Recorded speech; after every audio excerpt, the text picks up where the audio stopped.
Welcome to another episode of Ancient Divinations. Some of my platforms I call it Ancient Kemetic Divinations. If you'd like me to expound on why I don't necessarily call all my stuff Ancient Kemetic Divinations, because it's really not just about Kemet. I'm in love with a lot of the ancient philosophies. The one that I do bring you is the tarot, which isn't really the tarot what I bring you. It's more so Egyptian tarot, which was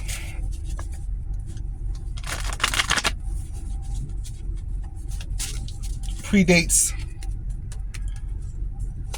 Italian tarot, which gives you all the system that you all have now. I do subscribe to a lot of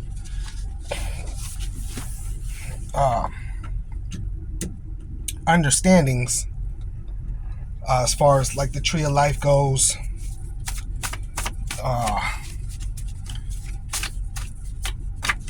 Different stuff like that. It's just a lot of understanding, because you can trace the tree of life and different things like that back to Buddhism, all different type of stuff like this. I like it because it's truth, hidden truth that modern day religion does not give you. I don't care if you say, I don't care what you say. You could call it Jewish, whatever. This is truth that I can show you that predates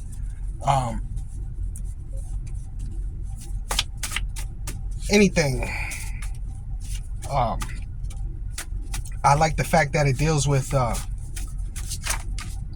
Kabbalah, the Kabbal, right? The Kaaba, so, as the Muslims may say, the Jewish may say, the Kabbal, the Kabbalah. So it's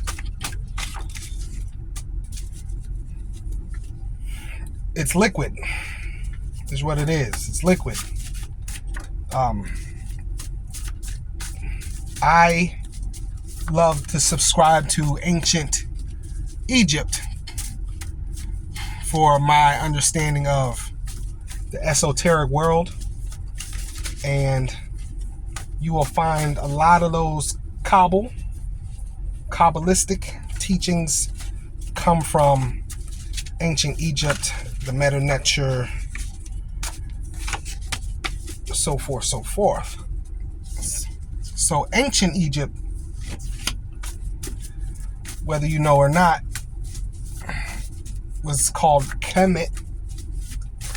Kemet translates into the Black Lands because of the people that lived there at the time. I've had a brother say, no, it's because of the soil. And I proved to him that was wrong. That was easy. Because Egypt is nothing but sand. So how could Kemet mean the Black Lands as far as the soil goes, when there's not even soil anymore over there? Oh, well, at the time, yeah, at the time, whatever. Egypt was supposed to be in lush garden and all that. Prove it. The only way to prove it is to go back to the emerald tablets and stuff like that, and furthermore, you still touching Egyptian writings. You would still, to get all of that understanding, you would still have to go to hieroglyphs. So That's why I do what I do, and it makes sense. I am going to get into a video like that as to why I do what I do, represent what I represent. Okay.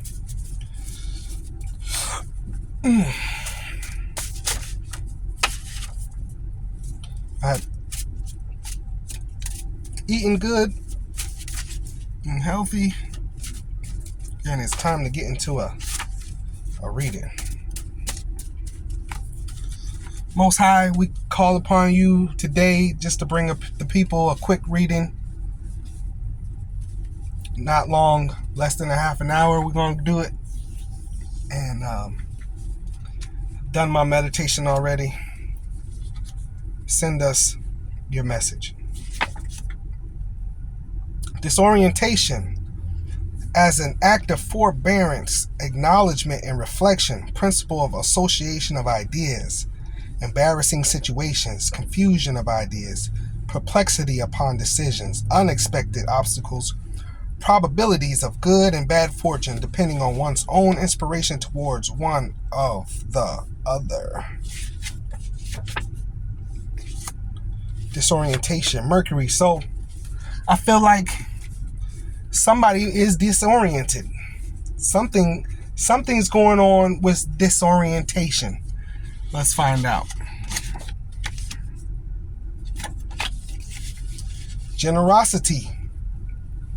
As a high-minded act, liberality, abnegation, promises alms, satisfactory, definitions in the end, rewards, inheritance, without death, acquisition of wealth, stable fortune.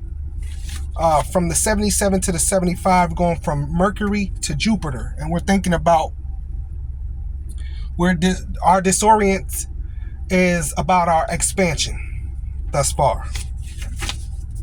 The Three of Cups, marriage of love, partnership, experimentation, and research. So somebody out here is confused about expanding into a relationship or a bigger commitment, or they're undecisive about maybe. And I get a feeling, I get it's something pulling me that's saying, let's say I propose in marriage, I propose to a woman, right? Being I'm a man, I propose to a woman, and the woman says,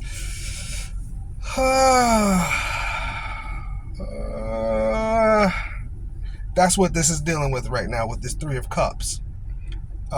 The cups symbolizing an emotional matter, a heartfelt matter. But this is what this is symbolizing. Egyptian tarot. Ace of Coins. A short journey. Inner signification is policy. And that's perfect. Ace of Coins. A new offer here. Something that has been given to you that you are unsure about, and it really has to do with expanding into maybe a relationship or a job. You've got an offer that is you have to sit with. You're sitting with it, trying to figure out, is this for you or not? But dealing with policy, that goes perfect with what I was saying as far as the marriage, because the marriage is a contract. You see what I'm saying? So if I propose to you and you're kind of the reason that you're confused about whether you do want to get married to me or not, well, it's not the reason you're confused, but part of the fear is the fact that you will be legally bound. We will be legally bound to each other, and that is very scary. That's a very scary thing. Seven of Coins. Money earned through a journey, intuition, Sagittarius. So I get a feeling also that the part of the disorientation is the fact that maybe I can't move how I want to move no more. You know, if I can't go off and explore and see the world because now I got a home life situation that I have to abide to and stick to and adhere to. Let me show you that eye real quick. We always ready. But that means a lot right there. The disorientation of signing that contract and giving up maybe my player ways or something like that, you know, it's thus far is some confusion because Sagittarius likes to roam and be free. So the disorientation that I sign this contract with you, or I take this job that might take me away from my comfort zone. And so I do feel that being there in the background, the comfort zone, take me away from a comfort zone somehow. You know, I don't want to use a term like that. Three of Swords, lawsuit or divorce, unrealistic or wishful thinking, idealism. Yeah, absolutely. This is a Libra, balance. The Three of Swords, right? Lawsuit or divorce. You know, maybe this is a divorce, right? Disoriented. Do I want to leave my partner? Do I want to stay or do I want to go? I want to roam free, but the policy with this Ace of Coins here,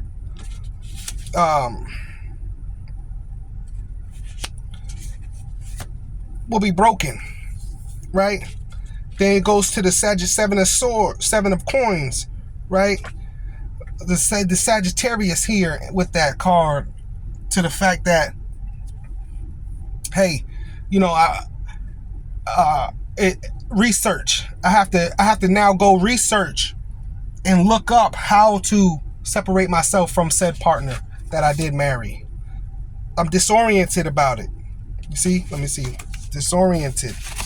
Disorientation and liberality. Yeah. The person might want to be liberated. The person want to be liberated. Either they see it in the situation they're going to, or they don't see it in the situation they're trying to get out of. Or they might not see it in the situation that they're going towards, right? Maybe somebody made that advance to you and you're still sitting with it. Or maybe somebody told you about a breakup, or came to you with the divorce papers and you sitting with it. Do I want to sign these papers or do I not want to sign these papers? The Adept, transmutation, the Fool, calamity, the Ego. The transmutation indicates that one has to transmute exclusion from something that is enjoyed. You see that? You see how that ties together with that Sagittarius and the Seven of Coins? Because Sagittarius likes their freedom. So now I have to transmute from being this free person and to be a couple. That's a change. I don't know if I want to do that here with this situation right here. Something that is enjoyed, frustration when trying to achieve what is wanted, ruin in relationship or what we boast of. So back to the other side of that story. This transmutation is falling apart at this point. Okay, so there's the divorce again. I picked up on the marriage, but then that's for some people, but then some people are divorcing. And people right now with this Mercury and us being in this Mercury retrograde, it's something that's on the back of our mind, but we don't know whether we want to go forward or backwards. Because the ego is involved, right? With this 21, the Adept has an ego, which is holding them back from the transmutation. So either way it goes, if you want to get into the marriage and that's what the Most High has sent you, or you want to get out of the marriage, or somebody wants to get out of that marriage with you, which the Most High has sent you, do not let the ego stop you from transmuting. Yes, the Most High can put you with a person, and the Most High could take you away from a person as well. Grief as an act of moral affliction, human tribulation, alarms, consternations, melancholy, sadness, obstacles, unexpected events. And this is bringing you some sort of grief. Your disorientation is in some sort of grief because this situation is not comfortable. It's almost like, man, I got to go through this. Man, I got to do this. Man, I got to call these lawyers. Man, I got to go to court. Man, I got to find a suit to wear for this marriage. Man, I got to make a decision on the marriage anyway. Man, so there's a form of grief here because it's not comfortable. But with that being Saturn there, your transmutation is in an expansive form somehow. Okay, that either because with divorce you might have to move out now, right? You got to separate from each other. That means now you got to find a separate place to live. Or the grief is, dang, I can't be out in the streets no more. Or the grief is, I'm going to miss my freedom. You see? 27, the unexpected. The act of becoming manifested, some conscious human process. Continued triumph, surprises, conjurations, treasons, findings, discoveries. Some of them tardy, that it ain't came in yet. The unexpected. You're afraid of the unexpected. Or it's not even afraid, it's not even a fear. With the grief, it's kind of a fear. But whatever is happened or came with maybe this retrograde here has been unexpected. The act of becoming manifested is finally here. Either getting into marriage or divorcing is finally here in your face. And you trying to figure out exactly what you want to do about that situation. So it's bringing you some sort of grief. Regeneration, Mars, remembering the past and preventing the future. The principle of memorization and visualization. Spiritual resurrection. Physical rejuvenation. Reconsideration of that which was and some first fruits of which will be. Yeah, this is we went from unexpected to regeneration because this is your time to transmute the energy into something else. You're going through a death and rebirth process either way it goes, positive or negative. This is a regeneration here. The regeneration card is trying to explain is that you might have been through this already before. Yeah, people get divorced more than one time. People get married more than one time. But you're thinking about what has happened in the past with the situations. That's what's also causing you some disorientation. Trying to figure out, man, I've been down this road before. I don't know. You know? The Enchantress. Wow. Is this our first major arcana?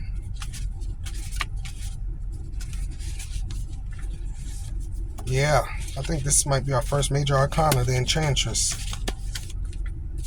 The force of love, spiritual healing, spiritual love, spiritual power or fortitude. Goodness alone is power. Evil should not be resisted but overcome with good. Persuasion has more power than violence. Vivify the flame of the spirit with the force of love. Make your decision from your heart chakra. Neptune. Make your decision from your heart chakra. Do not make this decision off of earthly understanding. Oh, if I marry this person, I'll inherit all their wealth and everything. Don't do that. Make this decision off of love. You're the Enchantress, right? You're the, what is this in the Rider-Waite for the people to understand?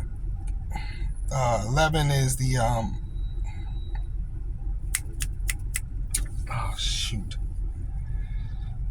the Empress.